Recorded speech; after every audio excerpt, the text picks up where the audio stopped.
Hi everyone, I hope you're okay. This is video number 7, guys, whereby I'm answering the past question papers with regards to momentum and impulse.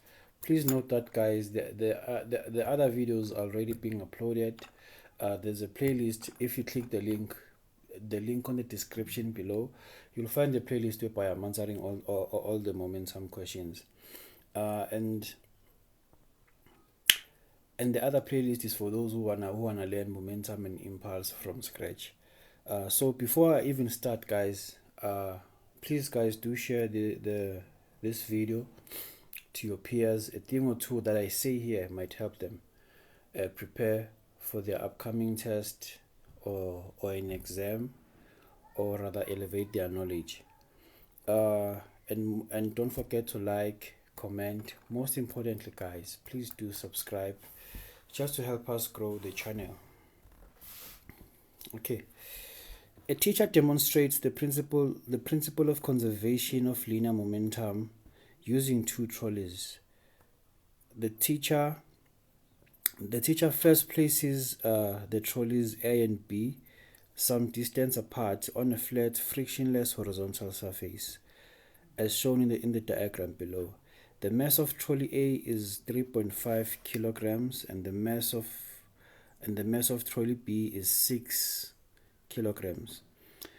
Trolley A moves towards trolley B at a constant velocity.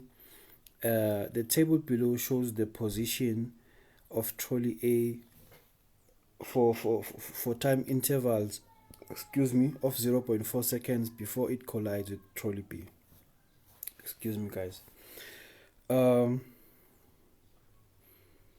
Okay, we are given the distance apart in the time intervals of 0.4 seconds. First question, we are supposed to use the table above to prove that trolley A is moving at a constant velocity before it collides with trolley B. Okay, there are things I want to mention here. We are dealing with momentum and impulse. And momentum and impulse are vector quantities. It's very important to declare positive direction. So any movement towards the right is positive. That's the first thing. And then to answer this question,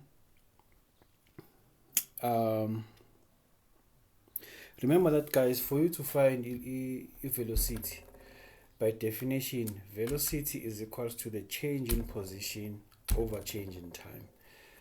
When they say we must prove that that trolley A is moving at a constant velocity, that means the change in velocity should be 0. Are we together? There must be no change in velocity. So how can you calculate the value of that velocity? Remember, I just told you that velocity is equal to the change in displacement or the change in position covered by an object over the change in time. So you can simply use change in velocity is equal to the change in position over in this time is not y, change in position over change in time. You can use these 2 points over here. You can say 0.2 minus 0 all over 0.4 minus 0. You will get a 0.5 meters per second. You can also use the other points. 0.4 minus 0.2 all over 0.8 minus 0.4. You'll still get to 0.5 seconds. And then for the last one, you can simply say 0.6 minus 0.4. I'm doing these two, and then 1.2 minus 0.8. You'll still get to 0.5 meters per second. So now I've shown that my velocity is constant, and the value corner is just 0.5 meters per second to the right. the direction was not necessary there, ne? But since I know that my trolley is moving towards the right, that's the direction of the velocity.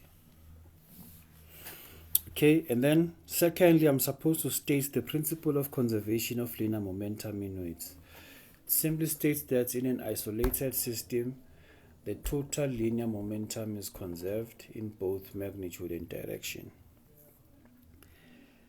Okay, and then we are told that at time t is equal to 1.2 seconds, trolley A collides with the stationary trolley B.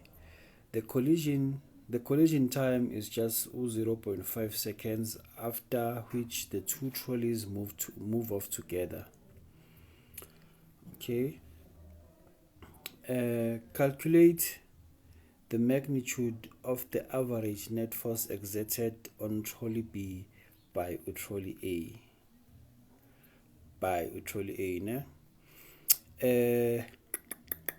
Firstly, we need to find out the velocity of do they move together after collision? Let me check. The teacher places trolley some distance apart. Were we told?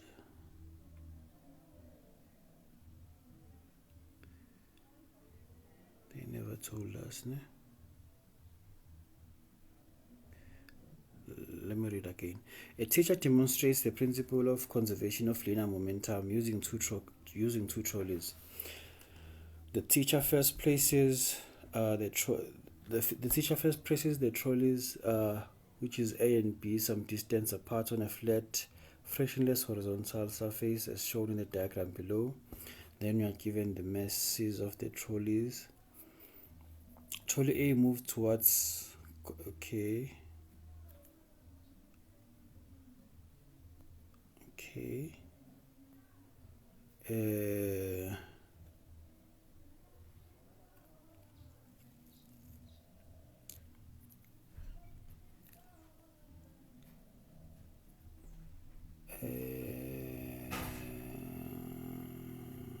Oh yeah, excuse me guys, it's very important to read properly.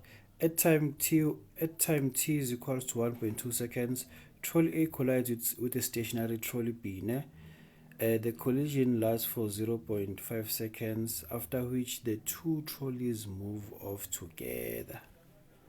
It's very, very important, guys, to read the statement, ne? Okay, I can simply use the conservation of linear momentum equation, which simply states that the sum of the momentas before is equal to the sum of the momentas after collision. Why? We are dealing with an isolated system, ne? So we can simply say that mass of trolley A initial, the mass doesn't change. Mass of trolley A multiplied by velocity of trolley A plus the mass of trolley B multiplied by the velocity of trolley B, and then after collision they move off together.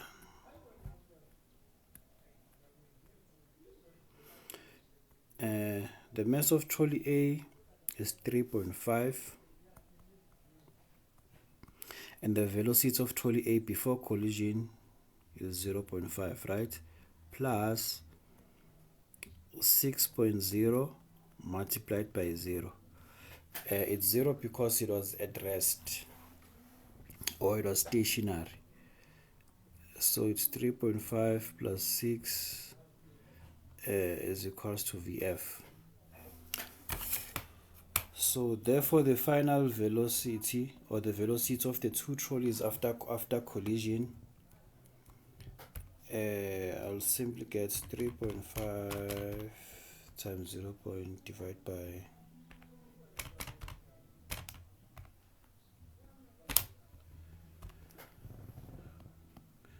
0.18 meters per second. So this is the velocity of the trolleys after collision, yeah?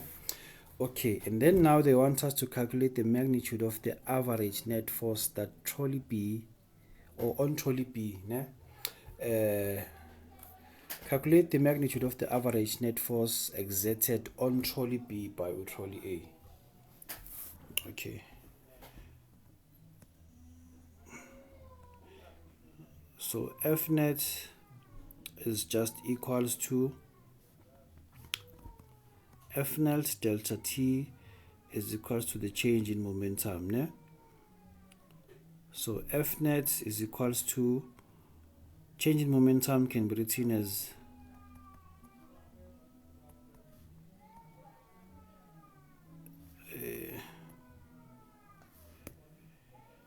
this is equals to the mass of the once the net force exerted on trolley B, right, by trolley A. So trolley A will impose a force on trolley B. Together, it will try to push trolley B towards the right. Together, we can take any of the two objects. If you take object A, the mass will be 3.5. The velocity will be 1.8. Is it 1.8? No, it's 0.18. 0.18 minus. No, let's rather take mass of trolley B, just to make things simple. The final velocity is still 0.18, ne? But initially this thing was stationary, and the time it took is just 0.5. Just to make things simple, 0.18 minus 0.5. Simply get to 2.16 newtons. So the magnitude of F net is just 2.16 newtons. That's why this question, guys, was 6 marks, né? Because we had to find the combined velocity first and then go and find the average net force. These things are so repetitive, guys, they're even boring me now, but for you to learn, I'll keep on doing them. Please note that this 8th video is on its way.